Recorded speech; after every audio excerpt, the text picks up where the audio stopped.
This is the Pixel 7 Pro. It's Google's new flagship phone that's meant to compete against the iPhone 14 Pro Max and the Galaxy S22 Ultra. And on paper, it definitely seems very competitive. It has two 50 megapixel cameras, a 2K 120Hz display, and many unique features that are actually quite useful. But the Pixel 7 Pro is actually much closer in price to the Plus versions of the iPhone 14 and the S22. So can it really keep up with these top flagships? Or are there actually hidden flaws?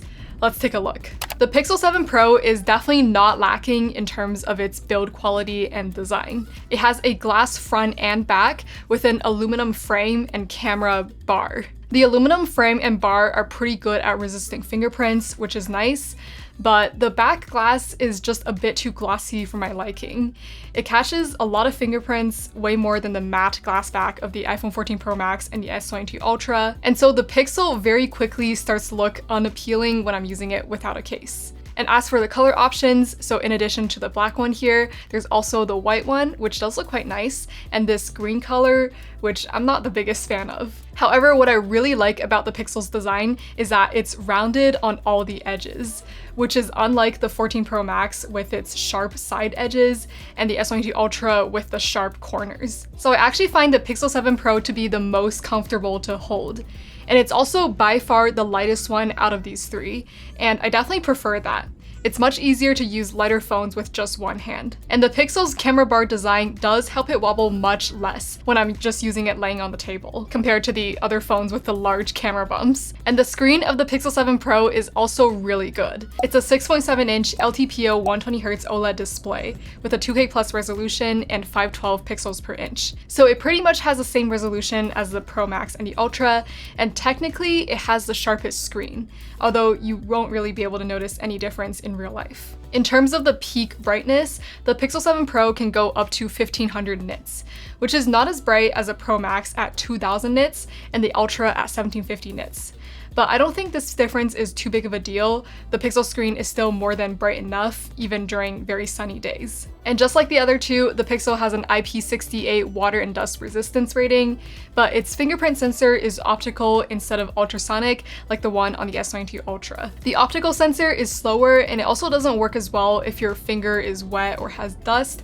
It also flashes a bright light, which can be a bit annoying, especially at night. But overall, build-wise, the Pixel really isn't lacking much compared to the other two top flagships, which is pretty good considering that the launch price of the Pixel is $200 less.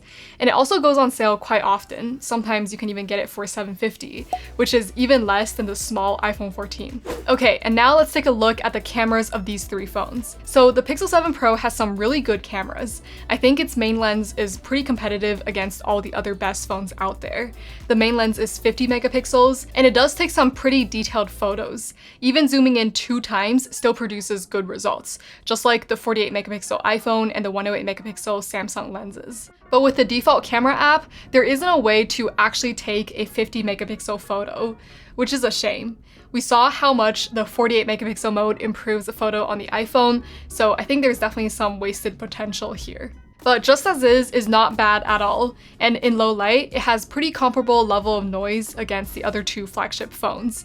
In this photo, I would say the Pixel is probably the best looking one. It seems to have a bit more dynamic range than the iPhone, the blacks are less crushed, and compared to the Samsung, there's a bit more detail on the flooring here, and I think the Samsung is just a bit too bright. So for the Pixel's main lens, I really don't have any issue with it, except I don't love the skin tone produced by it. In terms of the night mode, it's also quite good. The quality is pretty similar to the S22 Ultra, and it has a lot more detail in the tree here than on the iPhone. And as for the portrait mode, so the mask isn't as clean as on the Samsung or the iPhone, and there are also some regions around my hair that just doesn't look perfect. But overall, if you don't zoom in that close, then it looks pretty good. Except I still don't really like how it rendered my skin tone here. The iPhone skin tone doesn't look quite right either. I think the Samsung has consistently produced the best looking skin tone for me. And the Pixel's telephoto lens is very capable as well. It's a 5x telephoto, which is a 120mm equivalent. That's definitely a pretty big jump from the main lens, but since the main lens is high resolution, just cropping in and shooting 2x doesn't look bad at all. And if you look at it this way, then the gap between the 2x and the 5x crop feels less big. But yeah, the Pixel's telephoto lens can reach farther than the iPhone's.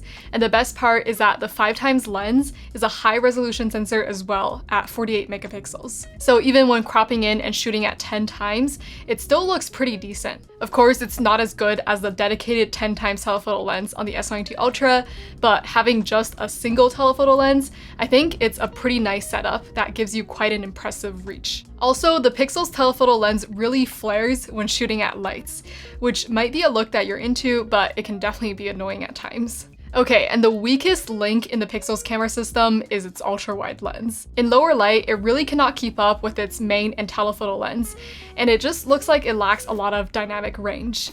Everything that's close to black is clipped to pure black. But it's the same case for the iPhone and the Samsung. Their ultra-wide lens is also their weakest link. Okay, and the Pixel's selfie camera is very mediocre. It's only 10 megapixels. It doesn't look significantly worse than the iPhone's selfie photo, but given that this is low light, it does look a bit soft. And I would say the Samsung selfie camera absolutely destroys both of these with a bigger, high-resolution sensor. It has way less noise and is way more detailed. And when it comes to video, it's about what you expect. The main lens can give you a pretty decent 4K video, and the quality looks pretty similar with the other two phones. Alright, and the Pixel also has a cinematic mode that actually can be used on a subject that's not a face, so just like on the iPhone, and a step up from the S22 Ultra, which needs a face. But unlike the iPhone, the Pixel can only shoot it in 1080p, and the mask is also not as good. Okay, and the Pixel has a few other interesting camera features too, like long exposure, which creates this cool blur effect. There's also the macro mode, which takes pretty good looking detail shots. And Google Lens is actually built right into the camera app, which can definitely be pretty convenient. And the Pixel has something called Top Shot. It's very similar to iPhone's Live Photo, which might be the better name for it, but the Top Shot is very well implemented in the Pixel. As I look through my photos, it plays for a little bit, and it makes it feel more live. Alright, and now let's take a look at the operating system of the Pixel. So this phone definitely has some pretty cool and useful features. One is call screening, where the Google Assistant will answer your calls and then ask who's calling and why. And you'll even get a real-time transcript of what the other person or the bot is saying. And I've actually found this to be very helpful for dealing with spam calls, which I get a lot of. It helps me easily tell between what's spam and what's actually important without having to actually talk on the phone. And this is only on Pixel. And another pretty cool feature is pretty hidden. So if you ever come across a photo or image that you want to save, but you only want to save that image, then you can actually swipe up into the recent apps view and you'll see this photo icon. And if you tap on it, you'll be able to save just that photo or image. So you don't have to take a full page screenshot and later crop it. But also in this recent apps view at the bottom, you can see there's the take screenshot, which just takes a regular screenshot, but also the select, which will then select all of the text in the currently open app. This can definitely be super helpful as well, and both of these are only available on the Pixel. And the third one is the now playing feature, which can pick up on music playing in your environment, and it'll show the song name on your lock screen. Okay, and in the pull down menu, there are also some useful buttons. There's the extra dim button, which will just slightly dim your screen, but what's more useful about this is that it will let you go even dimmer than minimum brightness. I really like this for when I'm using the phone in a very dark environment, and the S22 Ultra also has this toggle. You can also turn on the battery share here, which basically just turns the Pixel into like a wireless charging pad, and you can charge other devices by placing it on top of the Pixel. And a few other ones that I want to point out are the privacy toggles. So there's mic access, camera access, and location, and you can just toggle all of them off. There are just the normal privacy indicators for when you're using the camera and the mic, but I think having these toggles is an extra nice step. Alright, and there are also some pretty useful gestures that you can enable on the Pixel. There's the quick tap, which essentially turns the Google logo on the back into a button. You can make it take a screenshot, see recent apps, open an app. There's a bunch of options here. The iPhone has something very similar where you tap on the Apple logo. Alright, and there's also the one-hand mode, which you can enable just with a quick swipe down. I don't love this one-hand mode because I only see half the screen. I much prefer how the Samsung does it, which just gives me a smaller version of the entire entire screen. And something else is that on the Pixel, you can have multiple users. In One UI 5 beta versions, this feature existed, but actually in the stable version, it was taken away, so I guess this is also unique to the Pixel. Alright, and the Pixel's native photo gallery is Google Photos, which you can download on both the Samsung and the iPhone. However, the version on the Pixel does have a few extra features. There's the magic eraser, which can erase people or really just any subject in your background. I would say it works pretty well when it's erasing like really small things, but the bigger the thing that it's trying to erase, the worse it gets. It's still pretty cool though. All right, and another one is the unblur, which will just unblur anything that's blurred in the photo. And there's also the portrait blur,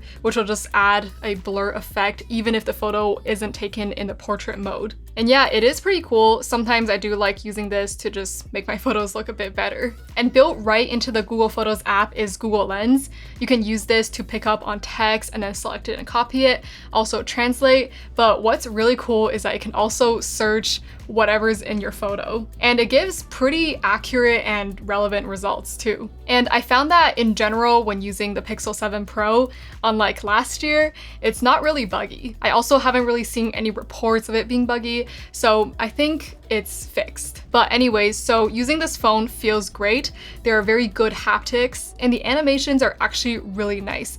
There's a lot of small details which I do appreciate, like the home screen wallpaper moves as I scroll between my two pages. And overall, everything just feels really smooth when I open up the pull-down menu, when I open and close apps. And the Pixel also has some fun widgets. So there's the Android 13 Paint Chips Easter egg widget that shows you the different colors in your phone's color theme. And I think the default battery, clock, and weather widget designs are also very cute looking. You also have a ton of wallpapers provided just by default, which is really nice. You don't have to go online and search. And I actually really like some of them, especially this Earth one in the living universe. I think I actually prefer the look of the Pixel's Earth more than Apple's Earth. You can also make the other UI elements on your phone match with the wallpaper by applying one of these color palettes. And after that, a lot of your app icon colors will change to match with the wallpaper. I really like setting a color theme. It's just a super fast and easy way to make everything cohesive looking on my phone. And lastly, there's just the different app grids.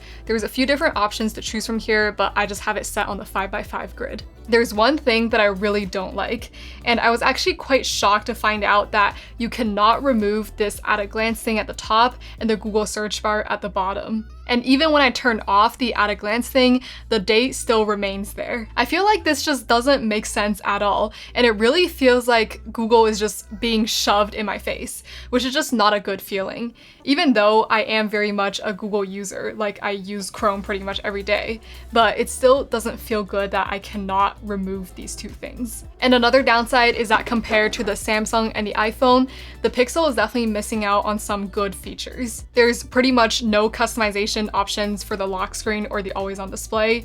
You just get the clock and that's it. Whereas on the iPhone, you can set multiple lock screens. There's also the lock screen widgets. And on the Samsung, there's quite a few different clock style options and plenty of customization options for the always on display as well. The Pixel does have something called focus mode, but it's very primitive compared to how it is on the other two phones. So on the Pixel, it can only hide notifications, whereas on the iPhone and the Samsung, it can also filter your contacts, also affect your screen settings. And not to mention, the Pixel only has one focus mode, while the other ones you can set like a bedtime, a workout, whatever focus mode. And also the stock Android 13 just cannot really compete against the One UI 5 skin on the Samsung. The Pixel's multitasking support isn't as good. It only has split screen and not pop-up view, and it doesn't have a convenient gesture to get into the split screen mode. It also doesn't have the edge panel like on the Samsung, and the customization is pretty far behind as well. Like, you can't stack the widgets,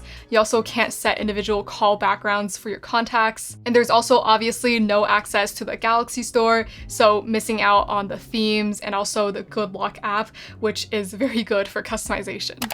Okay, and the battery life of the Pixel 7 Pro is actually pretty impressive. And this time I tested the battery life at different percentages because most phones don't drain their batteries linearly and would kind of pretend to drain slower when it's near full. I don't think it's done this way just to look good in shorter tests, but also to prevent people from repeatedly charging their phone when it's near full. So I did 2 hours total of video playback at 90 and 60%, and 1 hour total of running a benchmark loop at 180 and 60% to get a more accurate look at the battery life. And on average, the Pixel keeps up well with the S22 Ultra for lighter tasks, such as video playback, thanks to its 5000 milliamp battery, which is the same size as the one in the S22 Ultra.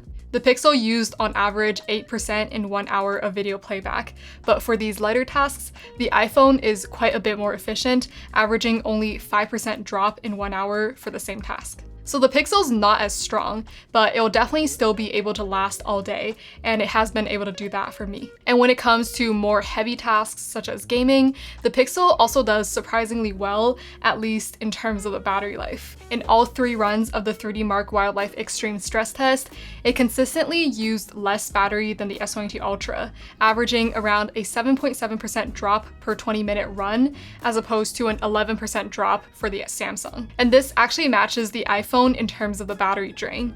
But the battery drain is only half the story for gaming, and the low amount of battery drain on the Pixel comes at a steep cost for its performance. The Tensor G2 SoC is about 15% slower in terms of the Geekbench single-core performance against the Snapdragon 8 Gen 1 inside of the S22 Ultra. And in fact, it's even slower than the Snapdragon 888 from last year for both single-core and multi-core. But the worst part is that it's nearly 30% slower than the S22 Ultra in terms of the GPU performance. And against the iPhone, it only has about 55% the GPU and single-core performance. And actually, the Pixel's Wildlife Extreme score is even lower than the iPhone SE and the iPhone 11 that came out 4 years ago. So if you're into more graphically intensive games, there are much better options than this phone.